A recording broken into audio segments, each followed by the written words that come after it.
many audiences online. Today, it's many audiences online, so we should enjoy our time together and hope the time is very fruitful for everyone. And now, first, please let me to introduce our distinguished guests. And our sincere thanks William also Archer, goes to the editorial director from Springer Nature. Today is online from Singapore. Many audiences online, David Blair, so we should economist, enjoy our time former together. professor and chair of the economics department at the Eisenhower School of National Defense, University, Washington, D.C. Anya Chandy. Anya Chandy is the Managing Director and Vice President from Springer Nature Singapore. Anya is online also. And Zoon Ahmed Khan. Zoon is a research fellow of the Belt and Road Strategy Institute of Tsinghua University. Welcome, Zoon. And Lina Li. Lina is a regional director of China from Springer Nature and give us a lot of support along the publishing process. Another guest is Michael Powers. Michael is professor from the School of Economics and Management of Tsinghua University. Rong Ying, Vice President of China Institute of International Studies. Su Hao, Professor and Founding Director of the Center for Strategic and Peace Studies from China Foreign Affairs University. Shou Huisheng, Research Fellow at the Academy of International and Regional Studies of Beijing Language and Culture University. And Teng Jimeng, Associate Professor at Beijing Foreign Studies University. Wang Huiyao, President of CCG. Xu Xiujun, Deputy Director at Institute of World Economics and Politics in Chinese Academy of Social Sciences. And General Secretary of CCG, Dr. Miao Li.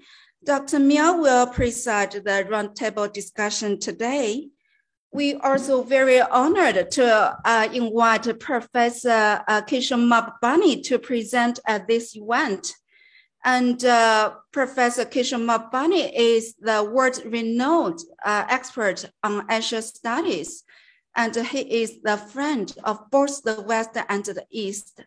And he is globally recognized as the muse of Asia, 21st Asia, the muse of Asia century. As I know, Professor Mahbubani has wrote several books on Asia, such as the ASEAN Miracle, and today we will release his new book on Asia. Now, let's meet Professor Mahbubani on the large screen.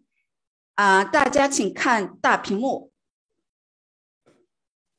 He is not online, but we prepare a video for our guest to know him and his new book.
It's a pity we can't hear the voice for some technical problems, but it doesn't matter. We will share this video with all our guests and online audiences after this book release and the seminar, because we will send this video online.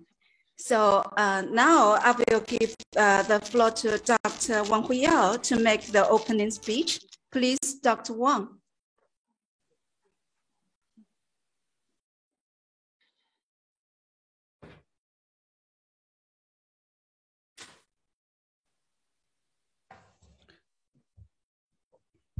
Okay, thank you, Shirley, and distinguished guest, Professor Kishore Mahbani, and all the media friends. Good afternoon, and also good morning, and depending where you are. So it's really a great pleasure for us to welcome you all to CCG.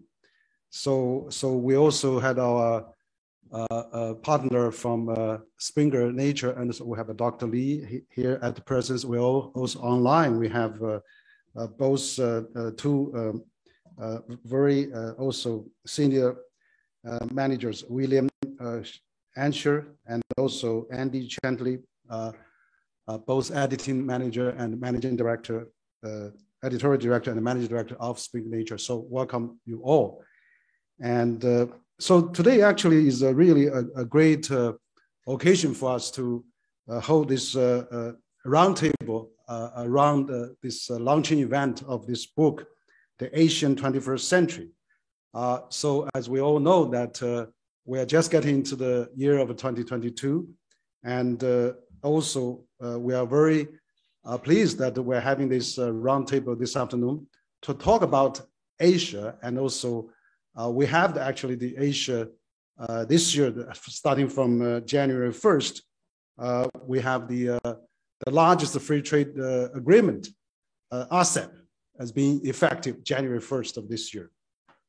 So actually, today we're having here to really have this launching event for the new book, a series of new book, The Asian 21st Century, by Professor, well-known, distinguished international scholar Kishore Mahbani. So the Asian 21st Century is the second book of the China and Globalization series, which has been conceived in partnership with Springer Nature. This book series actually seek to create a balanced global perspective by gathering the views of highly influential opinion leaders like Kishore Mahbani, but also other practitioners, scholars, opinion leaders from China around the world. So we have a series of a book of this one. And so I'm very happy and fortunate, and myself and Dr. Miao will be the series book editor. So our motivation for creating this book series is draws on the spirit of core culture of CCG, that it basically is to be a bridge between China and outside the world. So we believe that a globalized world is a core component for the creation of a peaceful and sustainable world order that continues to mutual benefit of all mankind. So the Asian 21st Century consists of essays written by Mahbani, Dr. Mahbani, actually also to explore the challenges and dilemmas faced by the West and Asia and internationally in general of our increasingly interdependent world, which is a world village that we are living in. So this is also a book that comes out at this intensified geopolitical competition. So I'm very pleased to report this is an open access book, thanks to Springer Nature, and it is published online already since January 1st. For the last 10 days, we already reached over 11,000 downloads already, so in just within 10 days. So this is really a great book. We highly recommend this book written by Dr. Kishore Mahbani. He's actually, the other book has China One. CCG has translated that into Chinese and has been also become the bestseller already in China. But this second book, Asian 21st Century by Kishu, is really includes four parts of it. The first part, Kishu was talking about the end of the era of the Western domination. So basically, is the major strategic area that the West is now making is to refuse to accept this reality. The West needs to learn how to act strategically in a world of where they are no longer the number one. So this is actually a good point that Kishu has been made. Also, the part two, the return of Asia from the year one to 1820, Kishu actually think that the largest economy in the world were Asia. And after 1820, and then the rise of the West, however, great Asian civilization like China and India were dominated and humiliated. So the 21st century will see a return of Asia to the center of the world stage. So part three of this Kishu's new book is talk about the peaceful rise of China. So the shift in balance of power to the East has been most pronounced in the rise of China. While this rise has been peaceful, many in the West country have responded with considerable concern of the influence China will have on the world order. So the part four of this book is talking about globalization, multilateralism, and cooperation. So many of the world's pressing issues, such as COVID-19 and climate change, are global issues and require global cooperation to deal with. And so in this, human beings now live in a global village. The states and the countries must work together with each other. And we need to have a world order that enables and facilitates cooperation in our global village. So you can see actually this new book of Kishu Mahbani's book actually is concentrated on the Asian development and Asian rise, but also he's talking about Asian 21st century. So I think this is really a very worthwhile book. We are very pleased to see this book has been included in our series of a book. Of course, our series of a book is our first book is the series of China and Globalization series. The first book is Consensus or Conflict, China and Globalization in the 21st Century. This was published last September, again with Springer Nature. Since this publishing for the last 2 or 3 months, there has already been over 130,000 downloads already. And also the book has been now available on Amazon and also online. So this is the first book actually we already published. So the series, the second book, which is the Asian in the 21st century, which is actually 21st century of the Asian, which is Kishu's new book. And so within 10 days already have 30,000 downloads already. And also the third book, actually, I'm also trying to just to announce that is the third book will be Transition and Opportunity, Strategies for Business Leaders on Making Most of China's Future. So this book is about multinationals, global, multinational corporations, and of course, global chambers, the heads of those organizations. They are writing about what a transition and opportunity. So this book will be published in February is our series. The first book will be China and the World in a Changing Context, Perspective from Ambassadors to China. We have invited over 30 ambassadors to write about what they have thinking about China, what about China and the world, and also the relation in between. So this book will also be published in February. And then the fifth book will be the Ebb and the Flow of Globalization, China's Perspective on China's Development and Role in the World. So this book will be published by CCG. So I will be the author for this book. So I think this series of 4 books, 5 books actually, is really coming out a large effort of CCG. And so we're very thankful for our contributors, key authors, and like Kishu Mahbani, but also thank the Springer Nature for really putting a great efforts into this global China and globalization series. So we hope this China and globalization series, including this Kishu's new book, could provide very valuable ideas and diverse perspective to understand the global challenges facing us, and also helps us to understand the suggestions that Kishu made to everyone, and also all the authors has made. So thank you very much for this attending this event, and we hope that we're going to have a very fruitful discussion today. Thank you. And thank you, Dr. Wang, for introducing to us the China and the Globalization book series and the Asia 21st Century. And thank you so much. Now let me invite Anya Chandy from Springer Nature, Singapore, to give a speech from the publisher's perspective. And hello, Anya. Hello. Hi. Can you hear me clearly? Hello, Anya. Can you hear me? I can hear you. And it's time for you. Yes, thank you. Can you hear me now? Hello? You can open your microphone. Open your microphone. Hello? Open your microphone. Is that okay?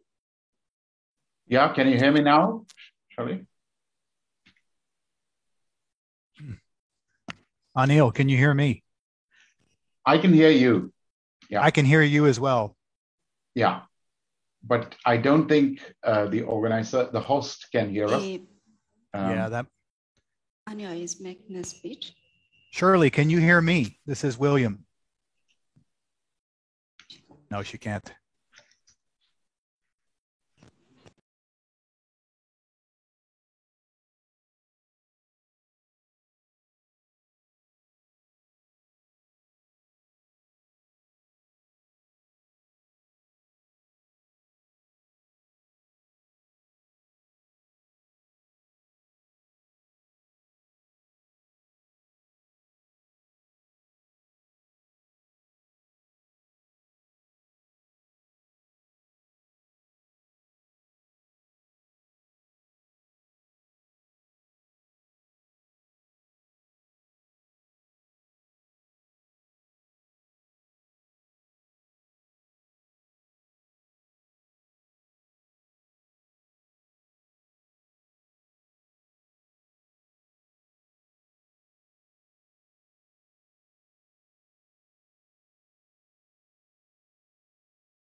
Professor Kishore, series editor, distinguished panel, friends from the China and Global, and colleagues.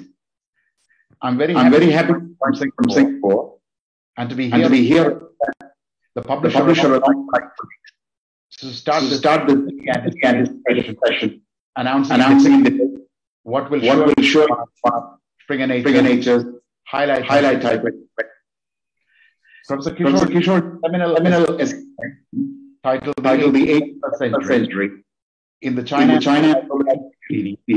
part of a significant collaboration between China and Global and Springer Nature. It is also a privilege to speak here for reason among countless others. First, publishing program. We did it. Congratulations, everyone. It's a first nature. Prof. Kishore is Singapore's best national voice, and we at Springer Nature are proud to assist that voice again around globally as part of the social sciences program. Each year we publish over 500 titles, but this one is rare and a great way to start of 2020. Publishing this book has been a significant milestone for our country. Singapore is not things. Our progress in the world, openness in business, our innovating in robotic, biomedical and world class in our systematic, inclusive multicultural building, and of course the entire world class in it. What it is led on, and this is not Singapore, but most of Asia in sense, is thoughtfully national politics and contribution being studied national area static studies. With one major the globally work of the Kishore along with the diplomatic affairs and founding the School of Public. The seminal at 1998, Can Asian was the first intervention by an Asian scholar truly present that would shape the world is evolving in the century. It showed us, as do the ethnic collection, how Professor has been a tireless student and a driver of politics and policy. Setting the agenda date in everything that happens in international politics. Sometimes his views are debated and challenged. But the fact that prescriptive and absolute times central facts. As an OD writings and influence for policy across diversity, Prof. Kishore also had a professorship recently named at the Yong Lu School of Medicine at the National University of Singapore. The second reason is deeply personal. In 1999, as a grad student, my supervisor at Bajpai made reading of Mahbubani absolutely the law during our graduate course. So I just did not have to read him, but I had to learn him. Although I did not career in international relations, we were deeply influenced by the clarity of thought and vision that characterizes Professor's writing, which Kanti often urged us to model our own study in global problems. I will leave the distinguished experts in the panel for clearer views and discussion of how seminal this collection is from the discipline's perspective. But I can't help asking myself the question, why do we choose to live with the paradoxes Prof. Kishore highlights that currently characterize international politics? Is it to an extent influenced by a triumph of empiricism and the advent and progress of rational choice theories on mainstream international relations and their failure to get the debate in the correct context? Or is the cause the premature announcement of the victory of liberal democracy and institutionalism, which was then disrupted by regional wars and aggrandizing political behavior? The topical spread and coverage of Prof. Kishore's essays is truly breathtaking and essential. From American mission and perceived exceptionalism, regional order, to Chinese thought, India, Japan, to climate change and the pandemic. He grapples with every big question of our time, prods our curiosity, and also gives emphatic answers to some of those questions, and prescribes what we need to make course correction. And that is the essential Mahbubani. He provokes and he teaches. And that is why this collection from the Center for China and Globalization is one of the finest we are privileged to offer in our program. Thank you. And thank you, Anyo. Thank you for your wonderful speech. And without the support from Springer Nature Singapore, we couldn't make happen the book release today. Thank you so much. And this book is downloaded for over 14,000 times within 10 days after being published online. Let us hear Lina Lee from Springer Nature, China region, to share more about the publishing story.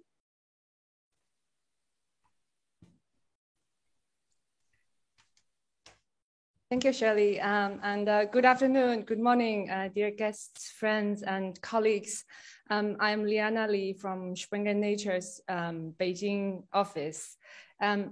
it seems that now I am used to coming to this office on a monthly basis to attend a very high-profile book launch or attend some very interesting roundtable discussions on the most important topics on culture, communications, and regional politics. So we are really proud to be a publishing partner for CCG over the years. I think in the past 4 or 5 years, I've been working with President Wang and Dr. Miao in developing 4 or 5 book series on the globalization of Chinese enterprises, on the international flow of human talents, and also this new open access book series on China and globalization. It is definitely not usual to have a book series that hosts a book launch every month, and it's definitely also not true that all of our books will achieve 10,000 downloads in the first week of publishing. So we're grateful for this huge success of the book series China and Globalization, due to the hard work and entrepreneurship of the CCG teams, and also the fascinating and excellent authors, contributors of all the published titles, as well as all the forthcoming titles.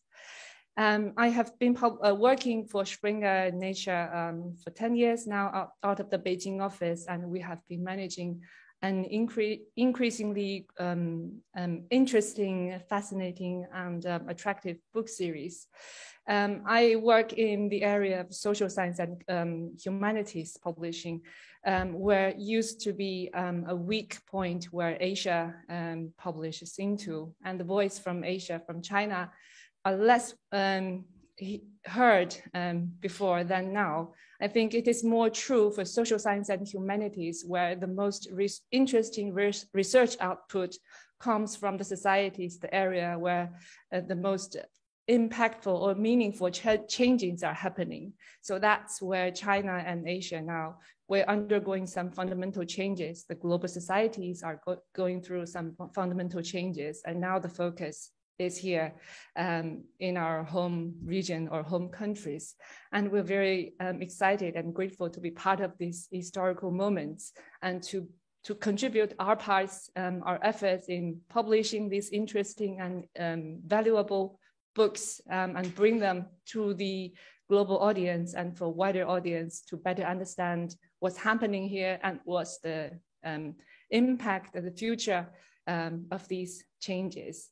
I am not an expert in the research area, and we have a lot of experts here today, so I don't want to take too much of your time, and I really look forward to listening to the wonderful, fascinating discussions to follow. Thank you all again for your attentions. Thank you, Dr. Li. Thank you so much for your wonderful introduction, and also thank you for your support to CCG Publishing Center. And now is time for our roundtable session. Please permit me to give the time to Dr. Miao Li and our distinguished guest. I hope with Dr. Miao and our guest, you will explore deeply into the book, The Asia 21st Century. Besides, I noticed Professor Mahbani is online. Thank you, Shirley. Hello, Professor Mahbani. How are you? Yeah, Happy New Year. I see you. We can see you at our meeting room, and are you also online? You know, you have a new title, not just the author of the Asia 21st Century new book. You are the muse of Asian century, described by Foreign Policy magazine. So you are the muse. We are waiting for a muse just now. Happy New Year. So right now, we are so thrilled to host a seminar featuring the new book, The Asian 21st Century, and the roundtable discussion amongst a group of senior academic experts on regional and global issues. So just now, Shirley already introduced our discussants. And of course, one discussant is our distinguished author, Professor Kishore Mahbani. You can say hi to all of you, Professor. Can you? Later we can, listen to your opinions. So firstly, I would like to kick off our discussion by some questions and renew our new book. Today, Asia's GDP ranked #1 among the world's 7 continents, and 4 of the world's top 10 economies are Asian countries. The unprecedented largest FTA RCEP has come into effect the first day of this year. The 21st century has been described as the Asian century. It is not hard to see the increasing influence of the East Asian in economic, technological, manufacturing, and geopolitical spheres. How about discussions on the meeting? Do you see the prospects for coexistence of the centuries long leading West and the returned and rejuvenated East? Will that breed new competitions or even something more serious? In the new book, Professor Kishore Mahbani brings up the idea of the end of the era of Western dominance of the world history. What are your ideas on this point? Has the West lost? And the world has great expectation for President Biden on rebuilding West-East relationship. It has been a year since President Biden took the office. How do you evaluate his China policies and the Asian policies? For the East Asia as a whole, Professor Kishore Mahbani has warned in this book of the gripping expansion of the NATO, and Asia should say no to NATO. Is Asia strong enough to say no to NATO? How do countries in this region say no to that? For 4 years, China has been focusing on economic development and the improvement of governance and maintaining peaceful coexistence with other countries. But some still criticize China as a threat. How can we persuade the world and the West to believe that China's rise is peaceful and China means a great opportunity? How will the China-US geopolitical competition be going? Is the war unavoidable? What will be the future of Asia, RCEP or Quad? International institutions and organizations have been weakened, as Professor Kishore Mahbani described in this book. Considering the challenges facing us, such as COVID-19 and its crush, geopolitical power shift, climate change, and the wealth gap, how can we adapt the world order to make it catch up with the world? So I would like to kick off with those questions. So maybe we can firstly invite Professor Dr. Wang Hui Yao to say some words at the very beginning. Okay, thank you, Dr. Miao. And good afternoon, Kishore, and really so nice to see you here. So we had about over a dozen experts here, and we have many journalists in the room. So it's really a great occasion that we have the Spring Nature publisher, their managing director, their editing director, and also their director for China, all presented at this event. It's really great. We have this book, Asian 21st Century, that is just newly published by Dr. Kishore Mahbani. It's really a great book. So I just want to open this round table that to say that Professor Mahbani has actually giving us a new food for thought, and also collectively giving us some new ideas, and also New Year's thinking that we can have. So basically, we have this asset become effective January 1st, and it's actually the largest free trade agreement within in the world, and we also see China, Japan, South Korea in some kind of free trade agreements through this asset, and also the economic Asia integration, where we have now have such an alliance.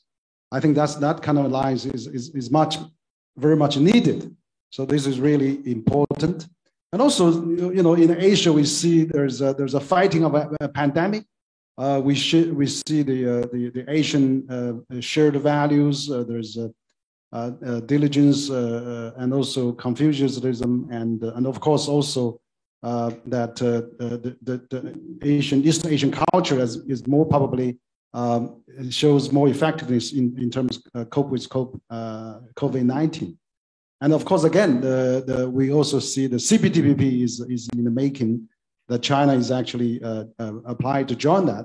And that is really very, very important, even though the standards are set by the US. And also we can see that Japan, Australia are also a main driving force behind CPTPP, but China is willing to join that. And same for RCEP. You know, that China and Japan, Australia and Western countries are all there. So we can see more, probably more economic activities going on for the new years ahead. And this is really important. And again, also we see the digital economies is flourishing in the Asian society and all the countries. So we can have this new digital economy that is really, you know, going forward. As China now, 1/3 of its economy is carried by digital now. And finally, the infrastructure. I see that infrastructure is becoming a biggest common denominators now in the world. And Asia has already, particularly China, has already taken a lead on that. And recently we see China-Laos Railway has been opened, which means ASEAN and China now has connected through the railways now. And we'll see more rail infrastructure being built up in the years ahead. And so this is really great connectivity going on in Asia. And so I think, and you know, finally is that, you know, as Kishu has mentioned in this book, you know, we have, you know, Asian has basically has been falling behind in the last, you know, 200 years and 100, almost 200 years. Now, China, you know, China and Asian is probably going to take its rightful place. And so that means we need a lot of dialogue, need a lot of cooperation, need a lot of mutual understanding. And then Kishu's book, both as China on One, which CCG has translated that into Chinese and has become a bestseller in China. Now with this new book, Asian 21st Century, published by Springer Nature, we again,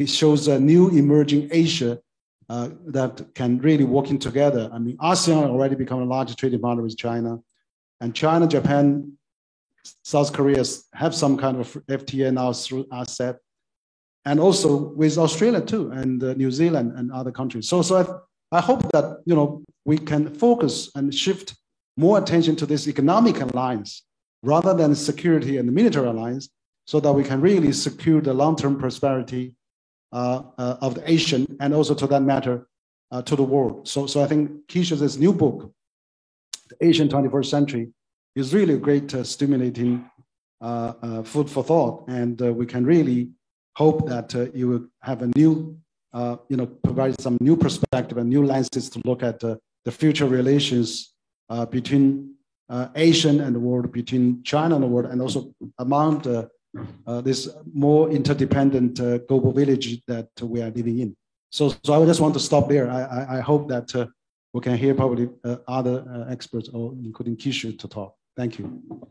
Okay, thank you very much, Dr. Wang. And today our discussion 3 parts. Firstly, we would like to invite the rest of the discussants to have your opinions, direct opinions, everyone in 3 to 5 minutes. Then we would like to invite Professor Kishu Mahbani to deliver your speech and your remark in almost 20 minutes. Then we have 40 minutes to have the Q&A part. The media would like to raise questions to Professor Mahbani. And next, we would like to invite Mr. Rong Ying, the Vice President of China Institute of International Studies, to deliver your opinions. Mr. Rong. Yes, thank you very much. Dr. Miao, at the outset, I would like to take this opportunity to thank CCG for inviting me to attend this book launching ceremony. It was indeed a great honor, even though I'm not able to see Ambassador Kishore Mahbani in person, but I clearly remember more than 10 years ago, the first meeting in Singapore, I was invited again. And at that time, you were the dean of, I think, Dean Kishore Mahbani. So you always served as, I guess, for students or scholars of China as a guru, advising, leading us, I mean, by sharing your perspectives about the regional and global development. So thank you for that. And also, I think, certainly I would thank the publisher, Springer Nature, for your generosity. I know good quality books costs a lot, and I think by making it an open access available to all the students and scholars, particularly such a high quality book, it is something really big. Thank you for that.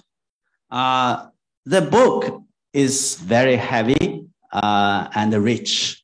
I have to confess that I received the invitation just a few days, and I didn't have time to complete the full book, reading the full book.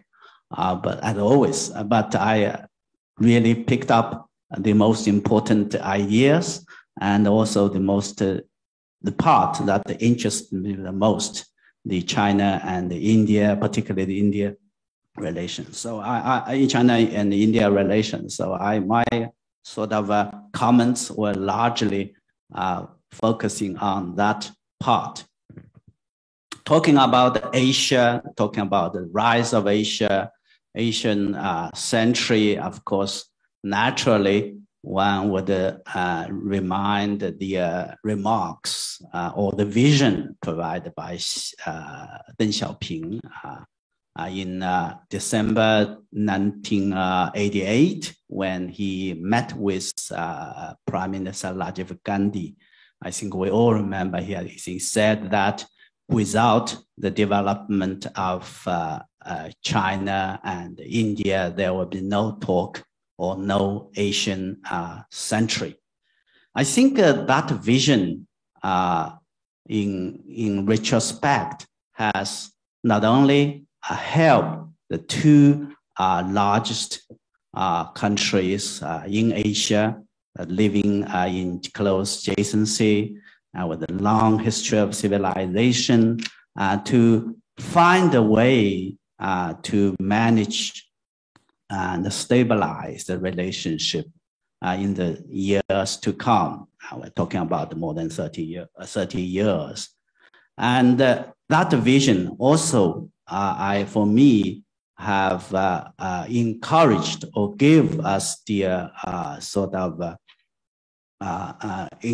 encouragement for China and India to focus itself from reform and opening up. For China, it started a bit earlier, late 1970s. India was on the verge of reform, of opening up.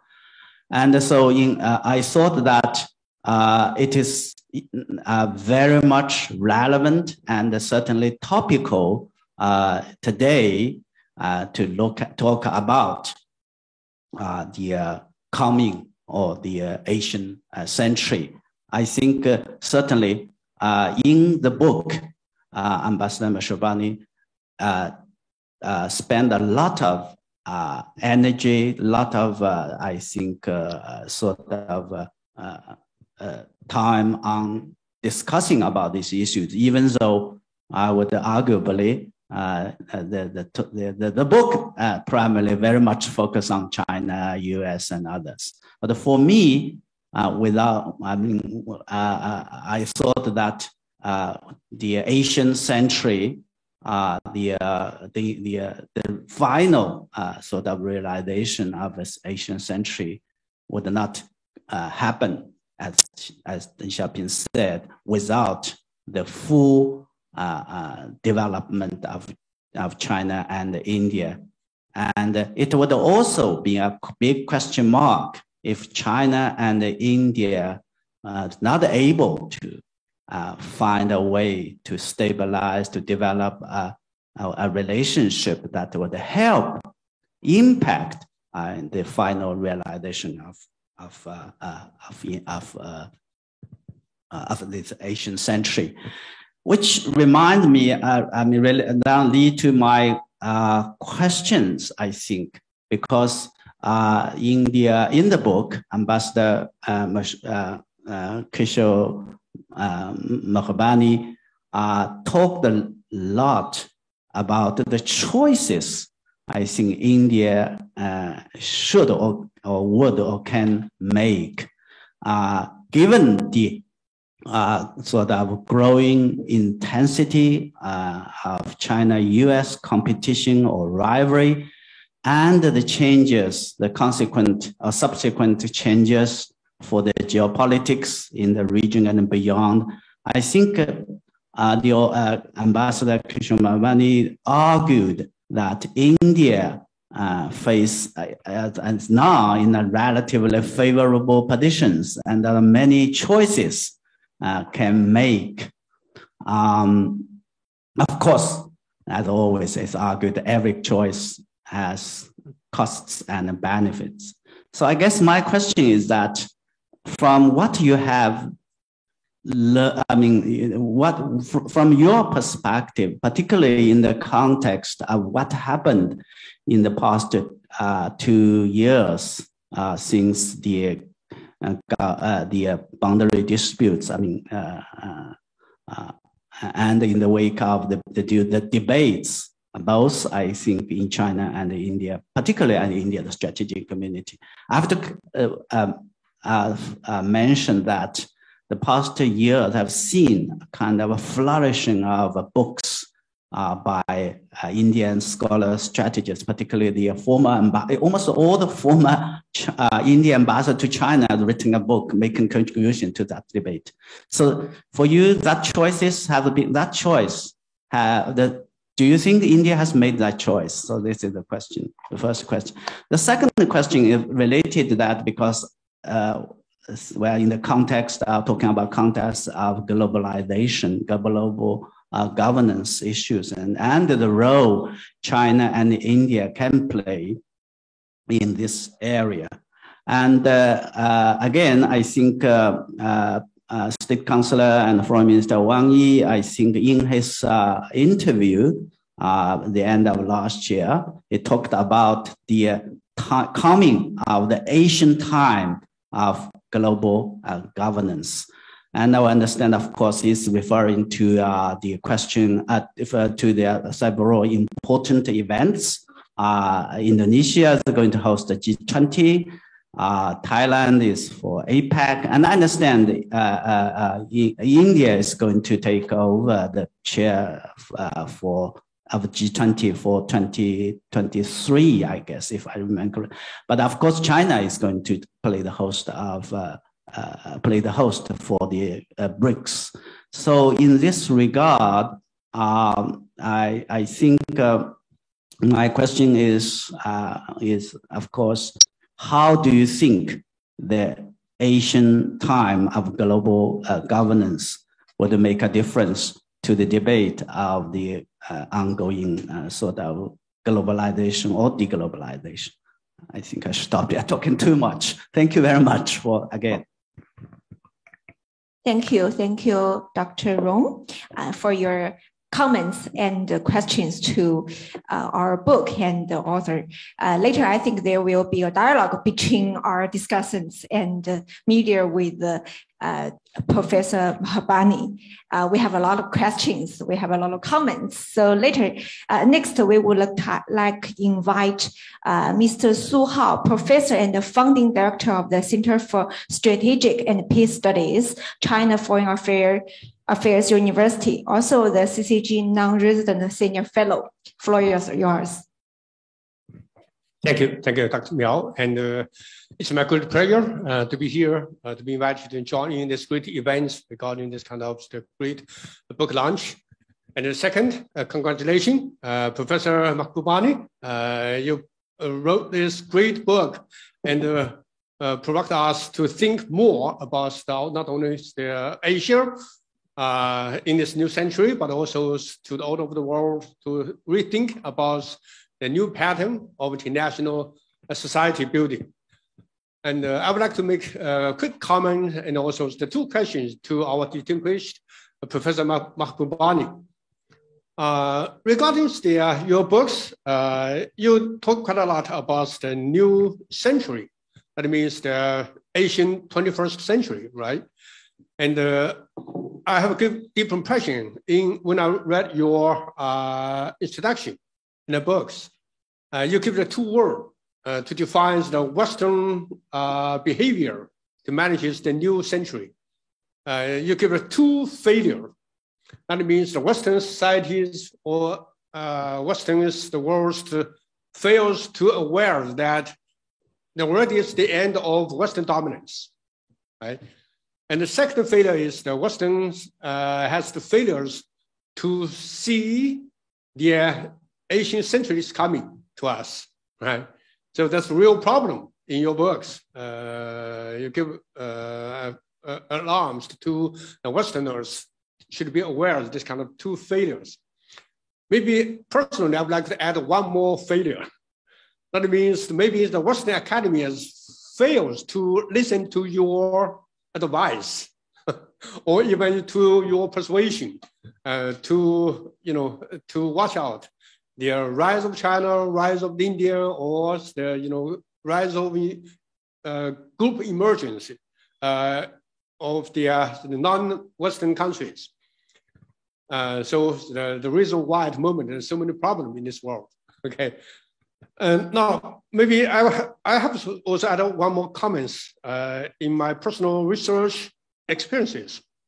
So in my observation, I would say that at the moment, if we look around the world, so many problems in this world, not in the rivalry between the major powers like China and the United States, so many conflicts in the world, Middle East, Africa, or even the Central Asia, just a few weeks ago, or around China in East Asia or the West Pacific.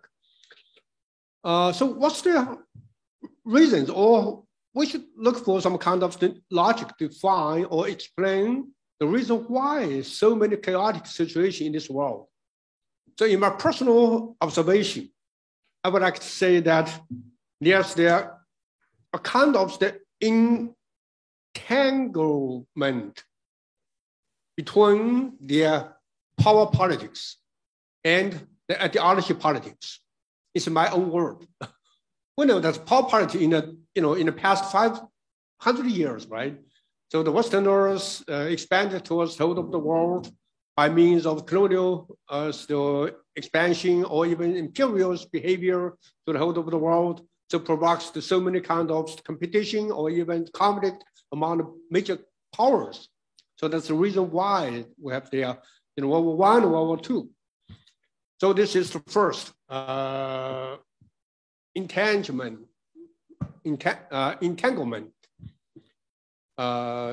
within the trap of the power politics. So at the moment, there's some discussion about the society that's trapped. It's similar like this kind of logic. And the second entanglement in my points is ideology politics. In the 20th century, we know that's the end of the Cold War to be waged between the East and the West, or the socialist campus or the capitalist campus. So based upon their different ideology or even the political system, so makes the serious confrontation or even conflict between the United States and Soviet Union, or even the NATO and the Warsaw Pact. So it's kind of the ideological politics. But how about now in this 21st century? it seems to me that these two kinds of the politics still work to define our problems. You know, some American scholars say that the international society go back to history or return to history, right? So that means that in 19th century, there's power politics.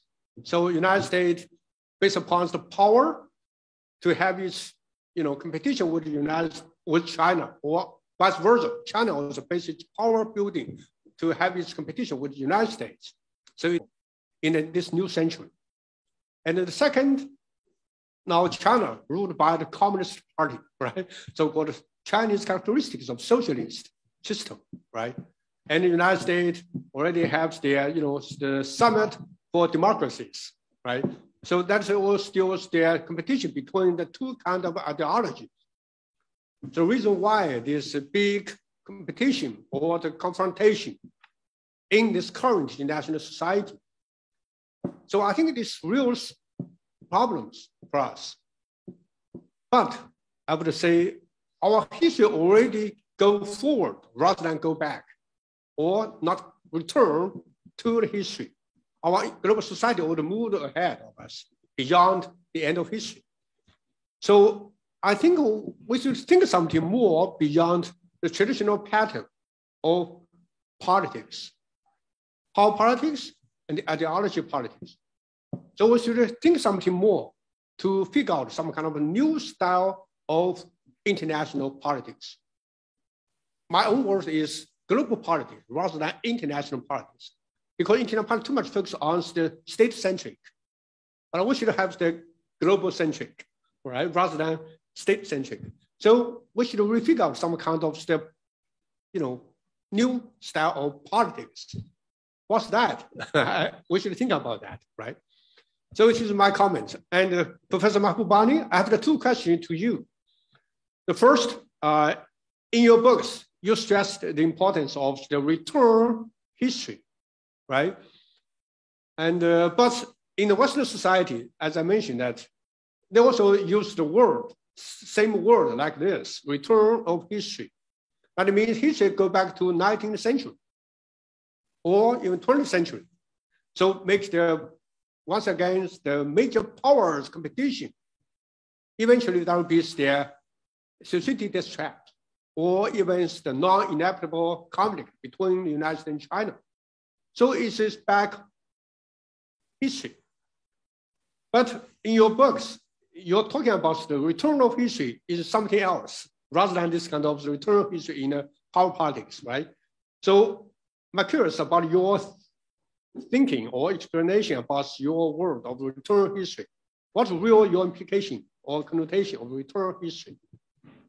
My second question, in your books, the key word is the end of Western dominance, right? So that means that now in this 21st century, we are the Asian century. So it seems to me that maybe something like the Asian civilization or their global pattern could be redominated by some other sphere rather than Western sphere. So that's what you mean, maybe it's the end of their Western dominance, or now we're talking about the coexistence. That means Eastern and West civilization, United States and China. So we cannot just discuss about the end of dominance. That means dominance already dead, on the Western side. But maybe personally, I would say maybe it could be somehow co-dominance or multiple dominance, including West and the East, China and the United States and other major countries. So I'm curious about your points. What do you mean of the end of Western dominance? Okay, thank you. Thank you so much. Thank you, Mr. Sun.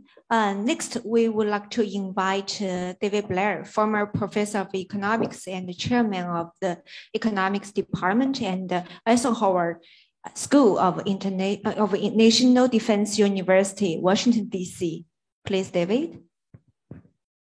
Hi. Professor Mahbubani has a great knack for provocative titles. Has China won? Has the West lost it? And I'm not sure the title, The Asian 21st Century, was seen as highly provocative. But it is. It will be, I guarantee you that in Washington, it will be viewed as a highly provocative idea. And I think we're entering a very dangerous period where we're seeing a transition away from Western dominance. Essentially, you had the British Empire, which saw its job as managing the world from 1815 to the 1940s. And then after 1945, you saw the United States has seen its job as managing the world. Its right and its position as managing the world. I don't see vested interests in the United States giving up that position easily. There's a very, as President Eisenhower stressed a long time ago, there's a strong financial interest in maintaining American military and strategic dominance. And it's even stronger today, especially since the sort of the war on terror started in 2001 with the Patriot Act. It gave the government a lot more power, and it created a lot more opportunities for people to make money off of it, bluntly. So I don't see this as being an easy transition. In addition to the financial interest, there's an ideological dominance that is a view that has continued for the last 50 years or so. That of Hillary Clinton wrote a paper called America, the Indispensable Nation. That shows the position of a lot of strategists in the United States. And the idea that it's going to be an easy transition toward the United States no longer having dominance around the world is wrong. It's not going to be easy. I think it's made worse, this situation, the next decade is made worse by the fact that we're looking at a very troubled time in the United States itself. The economics are probably the worst I've seen in my lifetime. We're facing high inflation, probably higher inflation due to, we've had, in my view, for the last 25 years, we've had very irresponsible monetary and fiscal policy, which is likely leading to another financial crisis, maybe worse than 2008, who knows? But this is a possibility. And politicians like to blame foreigners rather than blame their own decisions. And I think that's going to cause trouble. Economists sort of fundamentally have sort of grow up in school with a positive sum view of the world. You know, if you get richer, well, that helps me get richer and we mutually benefit. That is not the view of typical strategists. The typical strategist is, if you become more powerful, that's a threat to me, and I've got to stop it. And the sort of the military, industrial, intelligence strategists are very much in control of the government in Washington. And that's not going to change, I don't think. So I think we're facing a difficult decade. And what we really need to think about is how to stop the inevitable crises from turning into a great catastrophe. That's really the job of everybody over the next decade, is not letting things get out of control, managing this transition. I mean, I think in the long term, the best interest of the American people is sort of a North America, maybe North Atlantic centered focus economically and strategically. But going away from the current global view that our role is global dominance is going to be difficult for people to give up. So that's not very encouraging, but I think it's what we're looking at for the next 10 years. Okay, thank you, Dr. David Blair. Next, we would like to invite Michael Pars, the Professor, School of Economics and Management of Tsinghua University. Yeah, Michael, the floor is yours. Thank you. Thank you very much. I'd like to begin by just thanking the organizers, CCG, for inviting me to this today's roundtable with such distinguished fellow panelists. It's really very, very good to be here. And I'm sure that my brain will be extremely stimulated by the discussion. I also wanted to mention that I'm one of the 10 or 11 or 15,000 people who downloaded Ambassador Mahbubani's book, and I had a chance to read much of it before the event today. I also did not have a chance to go through all of it, but I did read many of the essays, and I found them very compelling, bold, insightful, and nuanced at the same time. And I think that the portions that I found most interesting, perhaps because of my own research interests and orientation, are those related to culture, and the culture, especially of the United States, China, and India, some of the major players in the scenarios that are discussed in the ambassador's book. One of the things that I wanted to, that got me thinking about the role of culture a bit. And one of the things I wanted to bring up today is that we as researchers, professors, analysts, commentators, and so forth are essentially, in some sense, reductionists. We take very, very chaotic, confusing reality, and we try to simplify it. We try to develop models to explain how things are going. Essentially, we're looking for patterns, and then we try to document those patterns and describe and ultimately perhaps predict. And that's what people, my own training is in statistics, so that's what we do in statistics, but we usually have lots and lots of data, or we wish we did. And then, of course, in the world of finance and economics, which is what I study, we try to have extensive data. We don't always have what we want, but we try to. And then people run the data through computers, through regression models, and they come out with forecasts. Well, in some areas, such as global affairs, it's more difficult. The various items of study are not easily quantified. And so my own thinking in approaching these matters, as I have living here in China over the past few years, and especially considering the China-United States relationship, is that much of what goes on has to do with fundamental differences in culture, and also the changes in culture that are taking places in the different countries. So, for example, rather than trying to describe the relationship between China and the United States in terms of a Thucydides trap, or trying to analyze China's economic development in terms of something like the middle income trap, or the Belt and Road Initiative in terms of the debt trap, where we see these patterns, but they're often based on very scanty data, and there is intuition, but there is not that much to go on. There are good counter arguments that can be applied. I tend to think that maybe a more robust, a better predictor of what is likely to happen in the future, the constraints on the various countries, what is pushing them in certain directions and pulling them in others, come more from what's going on internally than from patterns that we might observe with very small sample sets among the countries in the world.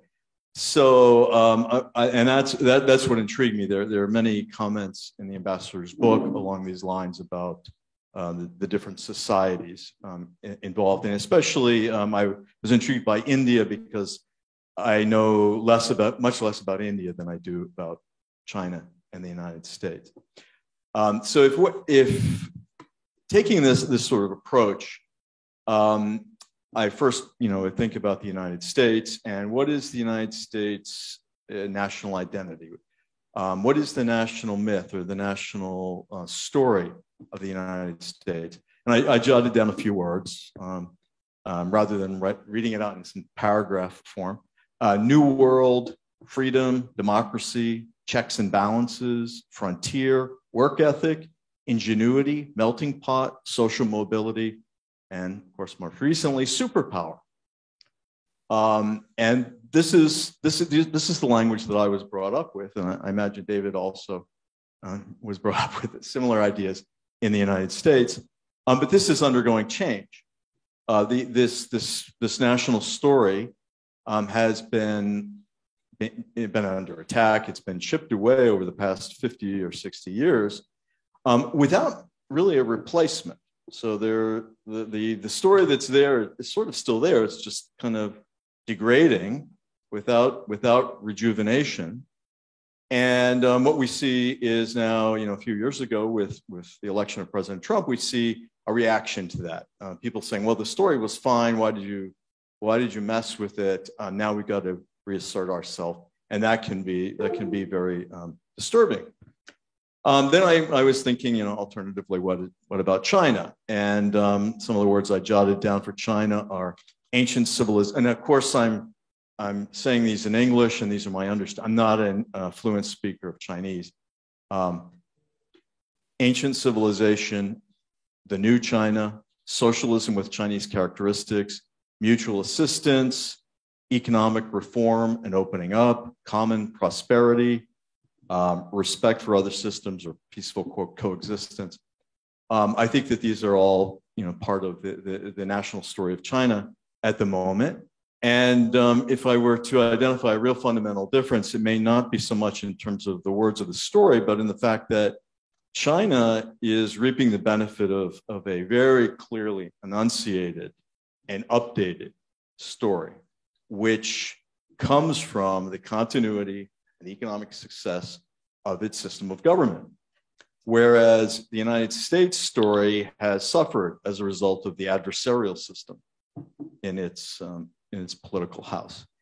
And one could turn to India, and again, I'm much less informed about that, but I know that there have been changes in the national story of India as well. Looking back from 1947, the Tryst with Destiny speech of Prime Minister Nehru, to today the Hinduness principle, which is embraced by Prime Minister Modi and his supporters. There has been a change there as well. And how is that changing? Actually, looking at India, it seems to me, superficially at least, that maybe that story is actually being rewritten, whereas in the United States, people don't like the old story, but they're not rewriting it in any way. So all three of these countries have a very different situation. And I think that plays a major role in what they're able to do, what they want to do, what, for example, the United States will do with respect to China and trying to control China. David mentioned this. Certainly, there are many, many people in the United States that would like to see China's power contained. But at the same time, I think that there is so much going on domestically that I really don't foresee the same kind of effort being put into that was put into previous efforts of containment, going back to the Cold War and before. So I guess I'll end here, but my question for the ambassador is, what is the role of culture in your mind, and is how are the cultural differences, not just among these three major nations I mentioned, but the other nations that are in the RCEP? How are they playing a role in its future and the Asian 21st century? Thank you. Thank you, Michael. Actually, today there are two panelists joining us from online. One is the Anil Shengli, who is the Managing Director and the VP for HSS Books and the Focus Project Springer Nature Singapore. And another is William Ahawa, the Editorial Director of Springer Nature. So we would like to invite those two senior publisher to deliver your opinions. Just now, before Professor Mahbani joined us, one of them delivered a speech about from their angle as the publisher. So next, we would like to invite both of you to have deliver your comments on this book. Thank you very much. So first, we would like to invite Anu. Thank you. I hope you can hear me. My questions are pretty much the same, which I had mentioned in the introduction. So to Professor Mahbubani, congratulations on the book. Wonderful to see you. The question is, why do we choose to live with the paradoxes that you highlight that currently characterize international politics? I think there has been a lot of discussion around the perceived end of US dominance, and of course the emergence of other regional parts. But why do you think this? Is it by any chance related to an adoption of certain theoretical perspectives in how international relations is actually taught and learned and understood? Perhaps the advent of more rational choice theories, triumph of empiricism, etc., and failure to setting the debate in the right context, or to premature announcements of, say, the victory of liberal democracies and institutionalism, which then again gets disrupted in the prominent narrative. This would be a question that I would have. I'm very interested in how you would view that. Thank you. Okay, William. Can everyone hear me? Yes. Okay, good. Good afternoon, everyone. My name is William Makauer. I'm editorial director at Springer Nature. I'm based in Singapore. I lead a team of publishing editors based across the Asia-Pacific region, covering the fields of business, economics, political science, and law. I've been residing in Singapore for the past 8.5 years. I've worked for Springer Nature just a bit more than 17 years now. I've now been present as an employee of the company on 3 continents. I started at Springer, New York in 2005 as marketing manager for Springer's clinical medicine publishing program. Before that, I resided in New York for more than a decade, and I originally come from Dallas, Texas, where I was born. In 2007, I moved to Heidelberg, Germany to run marketing for Springer's mathematics, computer science, business economics, and law publishing program. A bit later, I spent a year leading a part of our German language marketing for our organization. And then, the year 2011, I was asked to lead an initiative to build up a marketing team across the Asia Pacific. It was in October of that year that I first visited Beijing to conduct some job interviews. I also subsequently visited Tokyo, Hong Kong, Shanghai, Singapore, and New Delhi frequently over the course of 2012 and 2013.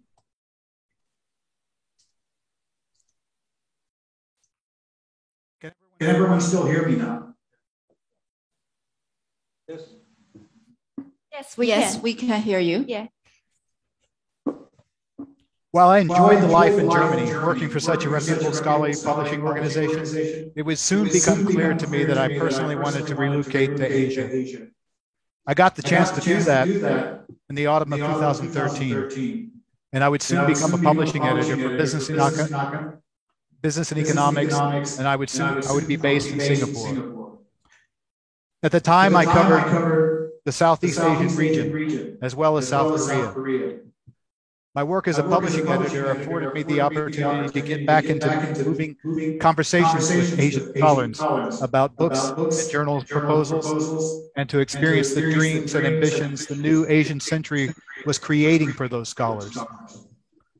A couple of years later, I was given the opportunity to lead a team across Asia-Pacific, based publishing editors in China, Japan, Southeast Asia, and Australia. I was delighted to have the chance to visit China and Japan again as part of my work, and to meet scholars at leading academic institutions, publishing houses, and think tanks in those countries.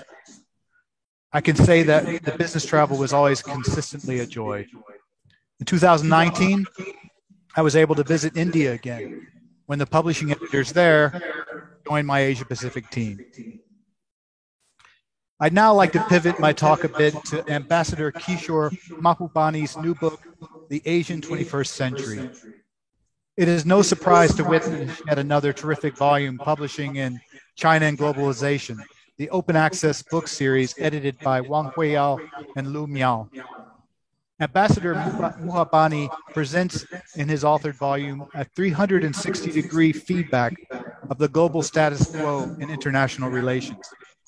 In several essays, at the start, he analyzes a variety of aspects about the end of Western global domination, followed by a selection of chapters dedicated to the Asian rebirth that include insightful contributions on ASEAN and India.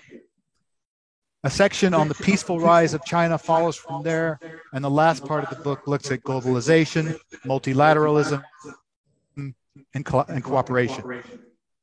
After reading several chapters in the book, viewing various interviews with Ambassador Mahbubani, as well as his moving TED Talk, How the West Can Adapt to a Rising Asia, I feel I've learned new aspects about international relations, as well as solid and wise advice for various players on the global stage. One very central piece of critical thought about the end of Western domination in the world that struck me is the problem of plutocracy in the US. Ambassador Mahbubani lays out the case for this so clearly in the context of the, quote, sea of despair, unquote, or the bottom 50% of Americans whose average incomes have declined over the past 3 decades in contrast to other developed and developing nations. This sea of despair was the result of resentment towards perceived elites, whether they were on the left or the right wing of American politics. And we all know now that somebody decided to take advantage of that situation. In the context of government for the 1% by the 1%, I don't know the recipe for the restoration of American democracy, but plutocracy has presented a major challenge, especially as America continues to be in decline. I personally think it's going to take even more than US voting rights legislation and the restoration of the acceptance of free and fair US elections to save American democracy. Moving towards the discussion of ASEAN, Ambassador Mahbubani often speaks about this geographical space as the most diverse region on the planet that is, thankfully, a largely peaceful place. He also mentions that ASEAN, as well as India, might feature as effective intermediaries in the geopolitical competition between China and the US. He stresses that ASEAN, in its peaceful development, prefers a China-US relationship that is positive and collaborative.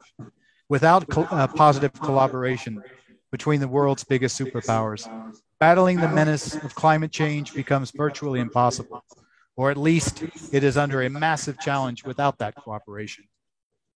It is a theme that is quite central to Wang Huiyao's and Alistair McKee's edited volume, Consensus or Conflict, China and Globalization in the 21st Century, that was launched at CCG in Beijing last September.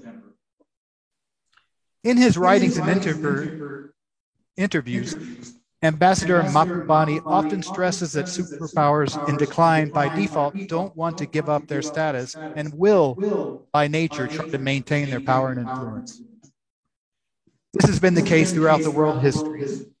In his TED Talk from April 2019, he spoke about the end of the Cold War and the reaction to it by the Western powers. Bringing into context the famous article by Francis Fukuyama, The End of History, he stated that the West naively thought they didn't have to change. Liberal democracy to them had simply prevailed. Fast forward more than 3 decades later. We all know this is not the case. And we need to do a lot more to advance multilateralism to sustain our interconnected, prosperous, and peaceful global village. Thank you. Okay, thank you very much, William. Next, we would like to invite Professor Xu Xiujun, Deputy Director of International Political Economy Division at the Institute of World Economics and Politics, Chinese Academy of Social Sciences, CAS, also the CCG Non-Resident Senior Fellow. Professor Xu. Thank you, Dr. Miao. Thanks, CCG, for inviting me to attend this very important book launch. And it's my great honor. Ambassador Kishore Mahbani is an old friend of our Institute of World Economics and Politics of CAS. And we know him very well. He's a very thoughtful and productive scholar.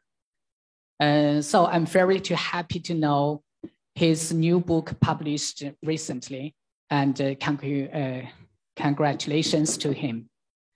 As you know, in the last century, many observers proposed that the 21st century would be an Asian century, but most of them only provided us our concept of the significance of the Asia. And from Kishore's book, we can have a very clear and deep understanding about Asia in the 21st century. I appreciate many thoughtful insights on the end of the era of Western domination, the Asian relations, the peaceful rise of China, and globalization in this valued book. Comparing to many other books with the same theme, I think this book at least has three main characteristics. The first one is that it combines Asian perspective and a global perspective. It observes Asia from the world and the world from Asia. So it shows us a very broad overview on the changing world and the changing Asia. So we can have a better understanding of the era we are facing now. The second one is a compilation of academic thoughts and policy value. It proposed many theoretical questions we have to search and answer, such as how does power shift? How does globalization proceed? And why do some countries rise and some other failed, and so on? The author provides many enlightened analyses on this question. I think these questions are very important to advance the academic progresses, especially in the field of international relations, world politics, and globalization. And more obviously, this book is very useful for policymakers, both in governments and in big enterprises. As a think tank researcher, I think I should read and learn from this book. The third one is question orientation. It responds very well to nearly all the questions people concerned in recent years. So it can arouse the reader's interests and let the readers have the feelings of satisfaction. So at last, I'd like to say, and I think it's safe to say, that this book is a product of the era, a pool of thoughts, and a source of inspiration. Thank you. Thank you for your valued books. Thank you. Okay, thank you, Professor Xu. Next, we would like to invite Professor Shou Huishen, Research Fellow at the Academy of International and Regional Studies, Beijing Language Culture University, also the CCG Non-Resident Senior Fellow. Floor is yours.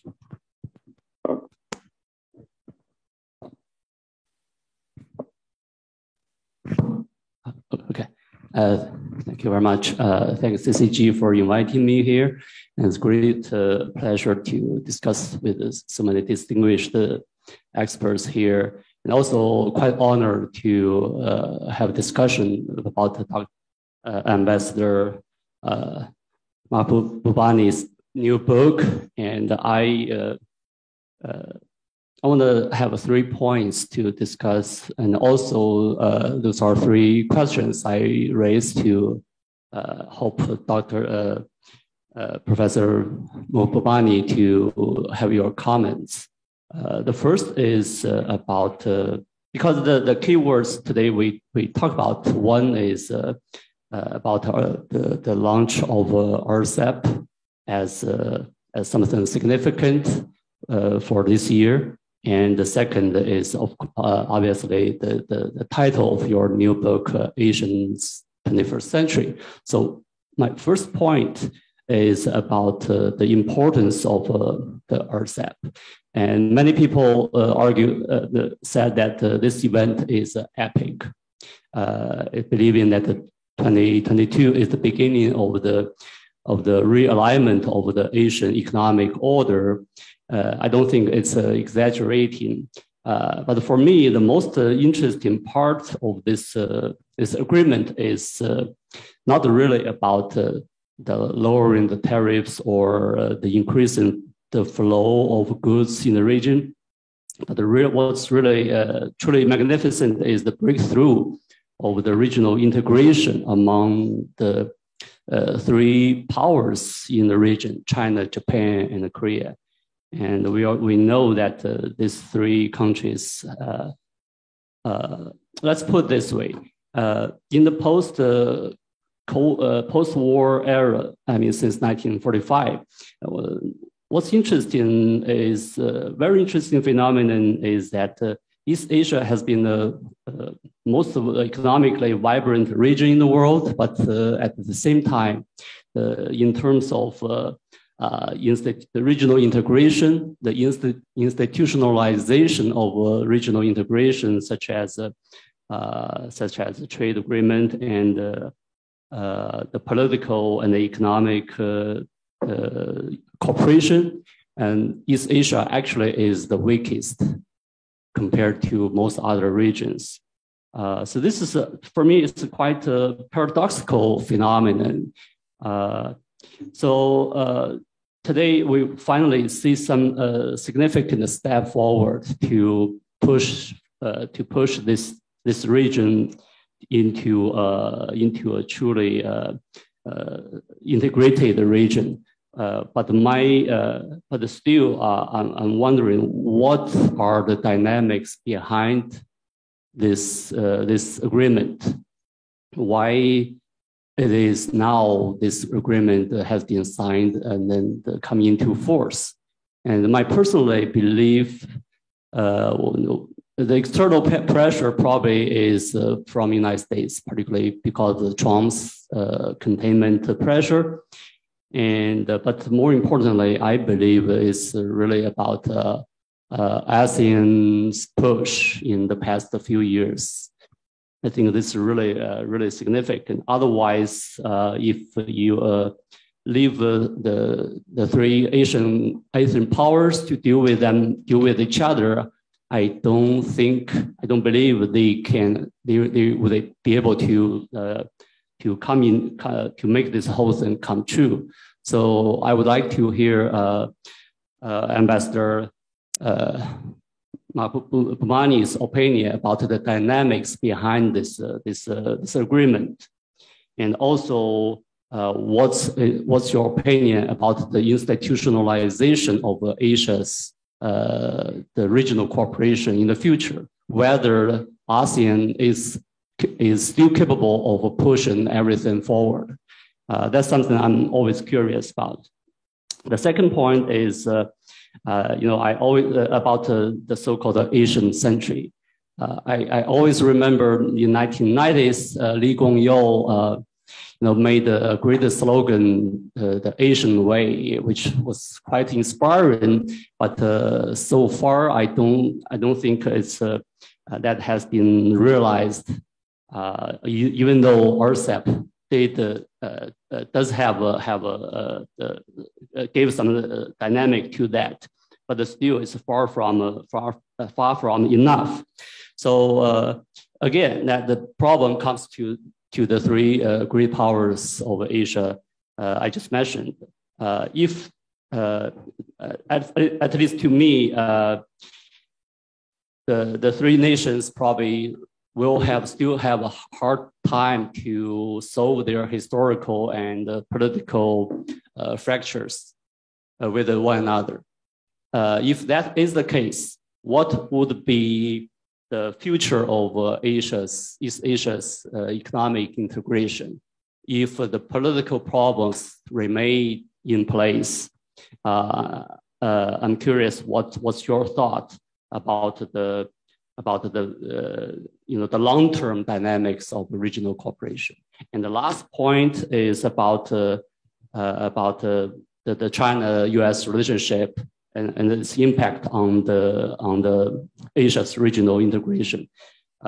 We always talk about the Asian model, talking about the interesting phenomenon in this region, and these countries are economic oriented since the end of the Second World War. But today, when China-U.S. competition has become really worrisome, what would be the possibility for those features that created multiple miracles in the past decades? Whether the U.S.-China competition will undermine the prosperity we have enjoyed for the past many decades. So those are the 3 points, 3 observations regarding the RCEP and your new book. I would like to hear your response. Thank you very much, Doctor. Thank you, Professor Shou, for your 3 comments, 3 points, how to institutionalize the Asian cooperation and the integration. Later, I think Professor Mahbani will give you his response. Next, we would like to invite Professor Teng Jimo, Associate Professor at Beijing Foreign Studies University, also the CCG Non-Resident Senior Fellow. Professor Teng. Right. Thank you very much for inviting me over to attend this very high-profile book launch event. Professor Kishore Mahbani used to be a good friend and perhaps is a good friend because I met him twice in Beijing and in Shanghai, respectively, on separate occasions for different events.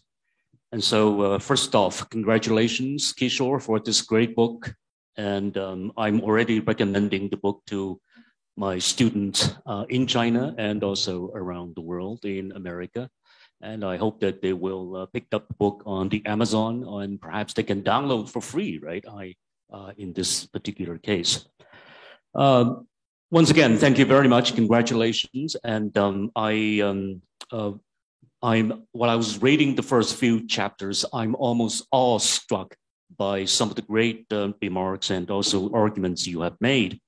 And particularly when you talk about this very America with closed minds and that very shocking discovery that these closed minds are actually the liberals, the liberal minds in the American intellectual scenes. And that remark actually reminded me one book I used to teach by Alan Bloom, Professor Alan Bloom of Yale University, and also he taught at the Chicago University. And in this very book, as the title suggests, is all about the closing of the American mind. So the closing of the American mind can be traced way back to the 1980s. The book came out in 1987, and there are several chapters on the ignorance and also the very backlash against the Renaissance, against the great European, American classics. And so, in a sense, I think your book and your argument echoed this very particular thesis in Professor Alan Bloom's book. And so I consider your book not just a book by a former professor, but a book by a thinker. I think you are a thinker. You are now the frontline fighter in this great mental wars in between perhaps Asia and other parts, and perhaps this very formerly dominant European civilization. And so I congratulate you in these great discoveries. For example, the 3 failures you outlined in this very book, and also your debunking of all these false and perhaps fallacies that has been prevailing over the past century. And so in this case, you delve more so deeply into the very current, the reasons, the causes, and the predicament and the rationale perhaps behind this current crisis situation. So it's not simply a book of knowledge, but also a book of enlightenment. It's a book that enlightens, and hopefully that this book will be available to as many people, as many readers around as possible. Now, you raised several issues that really kind of make me curious. The first issue I think you raised is the return of Asia, and especially the Renaissance of Asia.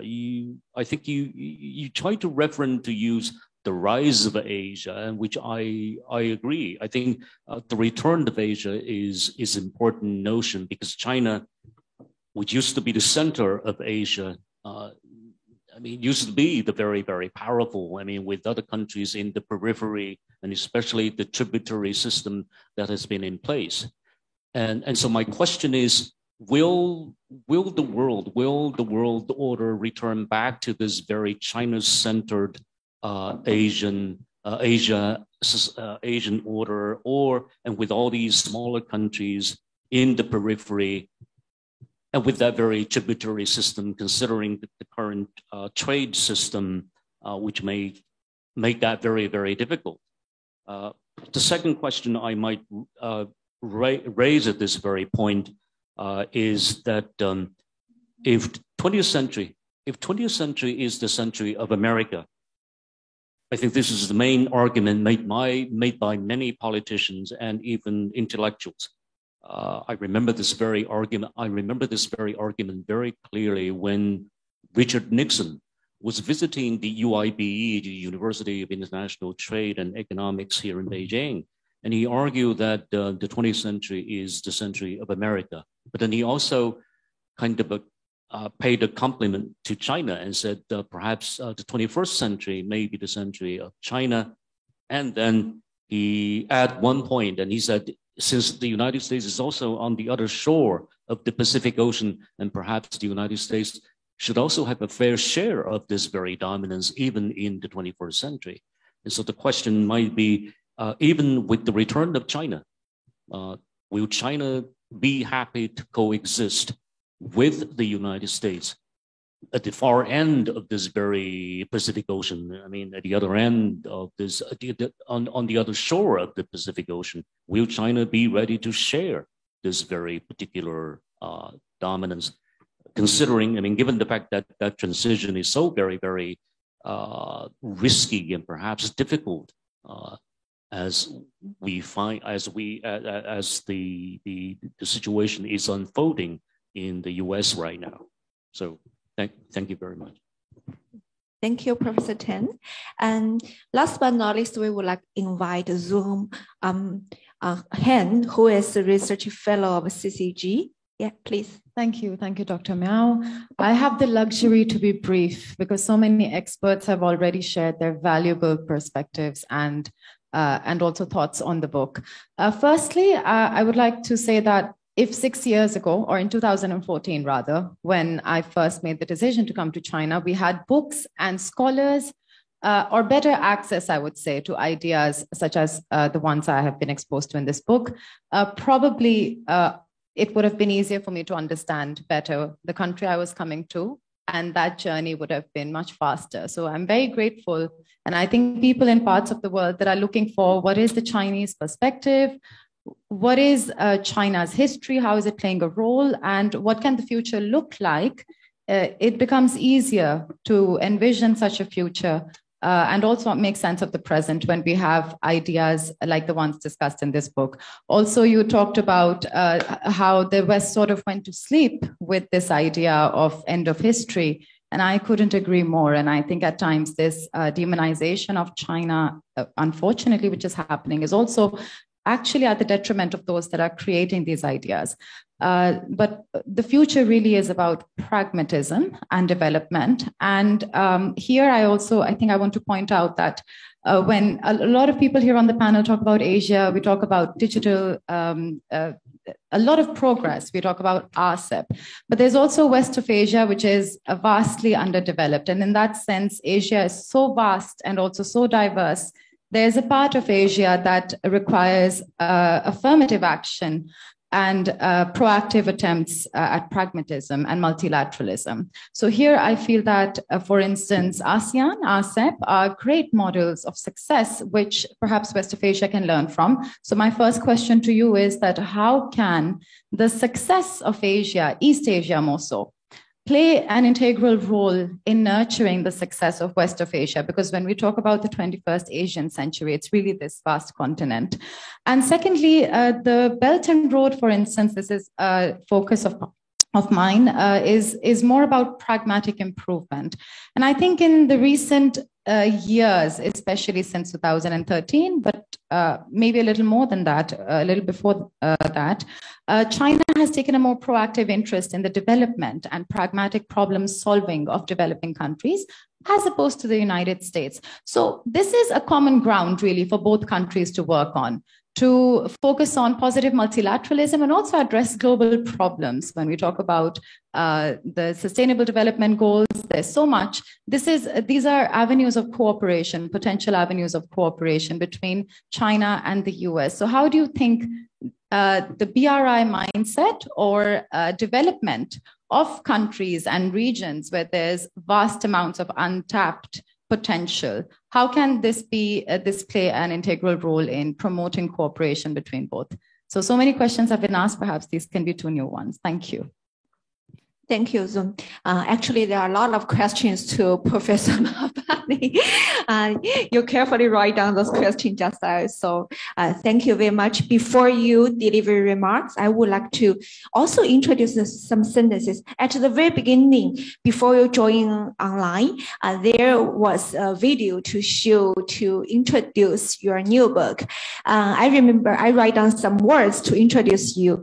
Professor Mahabani is a prominent scholar, diplomat, also a friend of both the West and the East.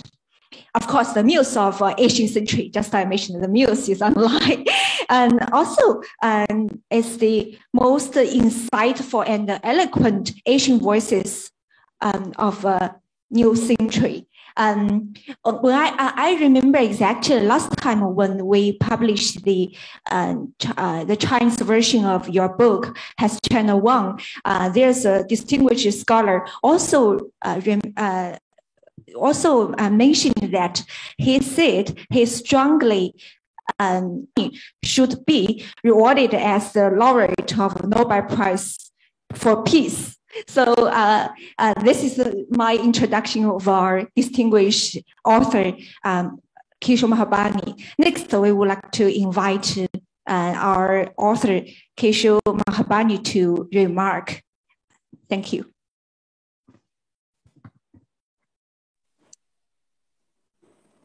Good afternoon. I hope you can all hear me. Very happy. Yeah. We can hear you, please. I'm sorry about the echo. I hope despite echo, you can hear what I'm saying. First of all, let me thank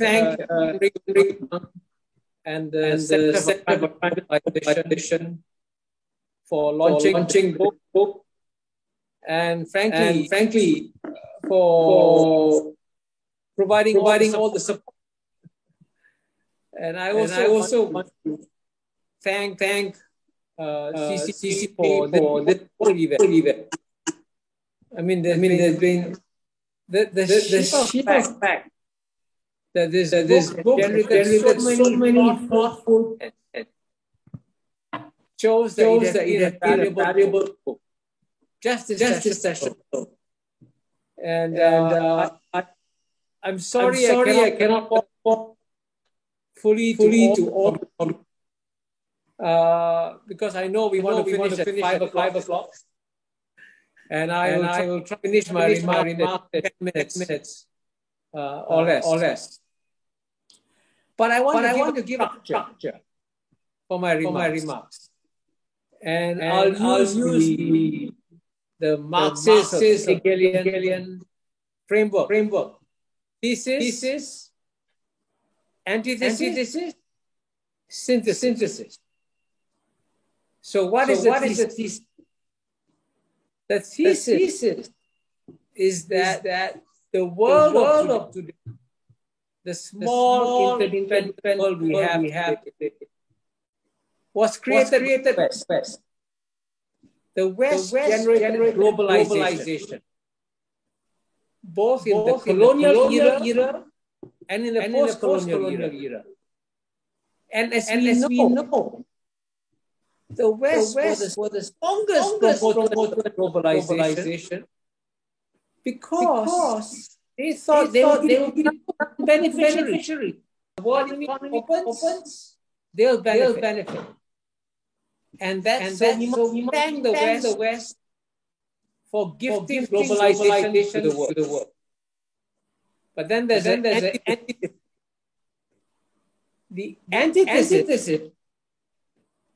is that the same countries that used to promote globalization have become different with globalization.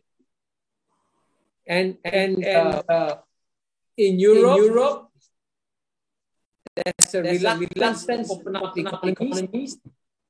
And certainly in the United States today, the US Congress will not have any free trade.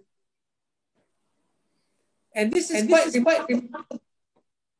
The West used more free trade. Now the West is frightened of free trade. That's the antithesis. So then we come to the synthesis. What is the synthesis? The synthesis is that the biggest benefit of globalization in the world today are the Asian countries. And frankly, that's how we got into 21st century. It's ironic. It's the West for globalization has woken up Asia and created the 21st century. That's remarkable. But now that we Asian 21st century, and just to give one statistic, in terms of purchasing power parity, the top four economies, one, China, number two, United States, number three, India, number four, Japan. Three out of the top Asia. That's the Asians. So the question is, how do Asia manage the trade tension? And my key point here is that Asians need to take on more responsibility, especially responsibility for maintaining the global multilateral institutions. Because these institutions were created by the way, including the United Nations, World Trade Organization, World Health Organization, but they're all good. So we in Asia should therefore learn to provide more leadership, which is one reason why to give Asians cultural confidence. I know the word culture came up earlier, but one very important thing is cultural confidence. And in fact, it is cultural confidence that explains why launching the world's largest trade agreement, which many of you refer to, the Regional Comprehensive Economic Partnership, EEP. And so it's very important that Asia feel a sense of responsibility.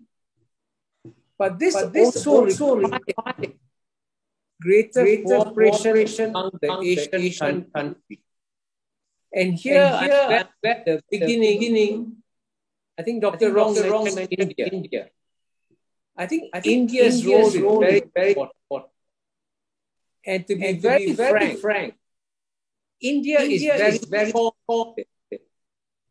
India has one foot in Asia and one foot in the West. And it is deciding way to go. And it's a pity that India did not join the art, because India had joined RCEP, India could have also benefit from Asia's growth and success. So I hope that all the 15 members of ARC should try to persuade India come and join. And then the question was raised at the end. What about the rest of Asia? What about West Asia? What about Central or even South Asia? I think the answer is that they must come and learn from East, especially from Tian. Because it was Tian that launched the Regional Comprehensive Economic Partnership. Without ASEAN, there will be no Regional Comprehensive Economic Partnership. Because as you know, in Northeast Asia, there's a lot of among China, Japan, Korea. You cannot negotiate a free trade agreement among these countries. But because ASEAN proposed it, China accepted it, Japan accepted it, South Korea accepted it. And that's a big boost for global economic growth that ASEAN did. So clearly ASEAN must be as a key player in East Asia. And this is where when we talk to the rest about the 21st Asian century, we should also mention. It's very important. So I hope that some answer to the many questions you have. And I also hope that with all the questions that you have all raised, people will see why you need some books. And I hope that this book will serve as a guide to the Asian 21st century. Thank you very much. Thank you very much, Professor. And after your remarks, we would like to invite our media friends to raise some questions. I know the time is limited. So if you have questions, we can take the question together, then you answer together. Okay, thank you. Okay, please. Yeah, that lady. Hi, Mr. Ambassador. I'm the reporter from CGTN. And congratulations on your new book. I just ran over the catalog and it's really stick to the current affairs and I can't wait to finish reading that. So my first question is, what role will China play in Asia's development as the region recovers from the pandemic? And my second question is, what's the impact of RCEP to Taiwan's economy and the relationship between Taiwan and the ASEAN countries? Thank you. Okay, thank you. Next, any questions from media? Okay, please. Thank you. I'm the journalist from China Business News. My first question is, RCEP is promoting regional cooperation, but will this agreement also strengthen the links between the Asia Pacific and other blocs in the world? And my second question is, will the linkage, we know that there are 3 value chains blocks in the world, which are North America, the EU, and the Asia Pacific. And will the linkages among them strengthen or weaken in the future? Thank you. Okay, thank you. Are there any questions? Okay, please, yeah. Thank you, Professor Mahbani, and thank you for writing this book, providing insights, and of course, providing open access to this book. And so, thank you very much. So I have prepared 2 questions, but you know what? The first questions have been asked. So I have my second question. So within Asia, India is developing rapidly, and Japan has shown signs of decline. So do you think the order within Asia has changed? And moreover, do you think deep integration and cooperation like the EU model will shape in Asia? You said that like this is very important. So do you think this will come into reality? Thank you. Which media you're from? Sorry. Oh, sorry. I'm from Red Star News. Thank you. Okay, thank you. Any questions? Please, yeah. Okay, thank you, Professor. I'm the reporter from China Review News, and I have 2 simple questions. The first is, after RCEP takes effect, what role do you think Singapore will play in the Asian century in the future? And the second question is, some people say that RCEP is a geopolitical victory of China. What do you think? Thank you. Okay, yeah, please. 非常感谢 CCC 给我们这么好的机会，然后我们一起在这学习。我说的是中文，不好意思啊。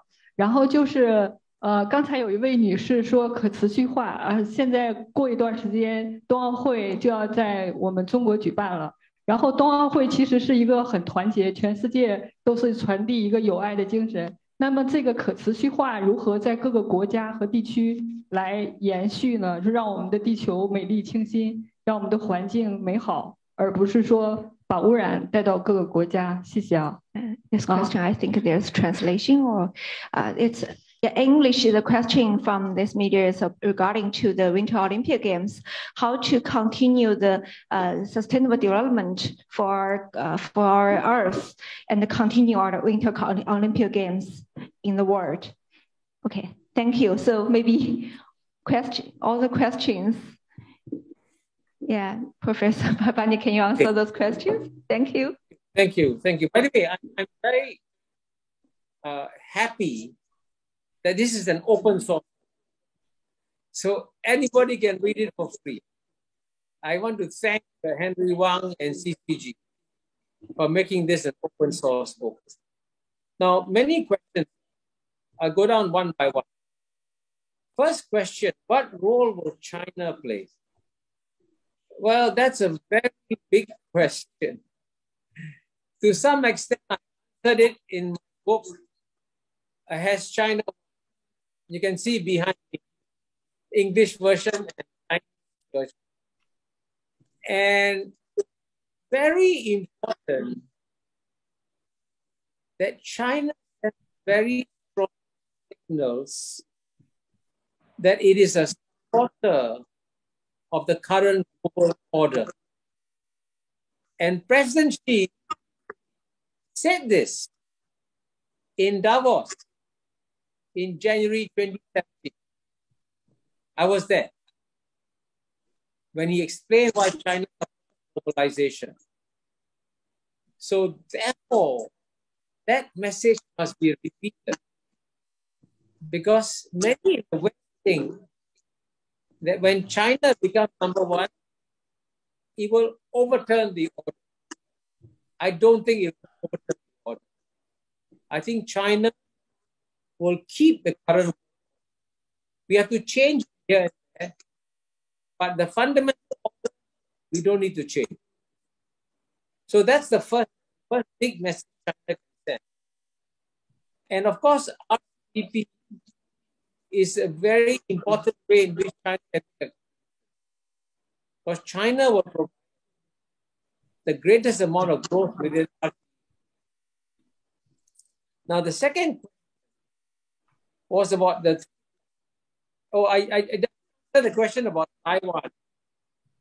Because the Taiwan has just applied, and not to RCEP, to CPTPP.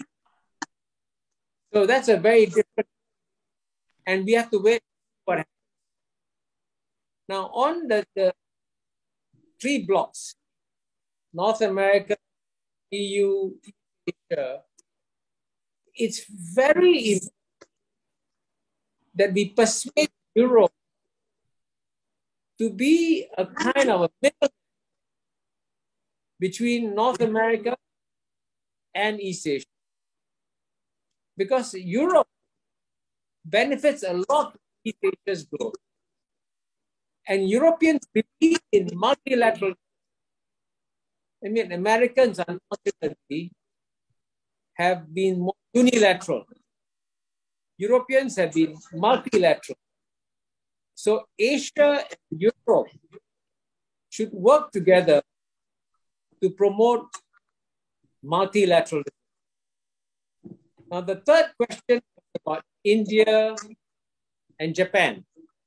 Is Japan in decline? I don't think so. Japan will remain a successful society. But Japan is now, to be honest, a very frightened country. We must reduce the level of fear in Japan. We must explain to Japan that it was Japan that started the Asian country by being the first Asian country. So Japan has contributed to the Asian century. But Japan must have confidence in its fellow Asians. As you know, Japan, like India, is torn between the Asia and the West. And it's moved closer to the West. It must move Japan closer back to Asia. Now, the fourth question was about RCEP and Singapore. Singapore will come, but Singapore is a very small country. Much more important than Singapore is ASEAN. And ASEAN can provide leadership of the region. And RCEP was not a geopolitical victory by China. It's a geopolitical victory by ASEAN. Because ASEAN, and we must explain to the world how important ASEAN is. And finally, on the question of sustainability, that's a very important subject.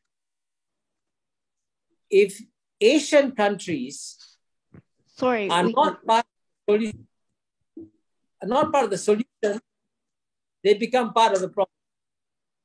So it's very important that all Asians must contribute to fighting climate change. But here, going back to my very point about how the West started globalization, the West also launched the Industrial Revolution. And a lot of the global warming is also happening because of the Western Industrial Revolution. Cumulatively, United States has contributed 25% to global stock admission, Europe 22%, China 13%, India 3%. So why are you asking China and India to do more? You should ask America and Europe to do more, because they still contributed far more to greenhouse gas. So the Asian countries must speak up and tell the Western countries, you must take your share of responsibility also.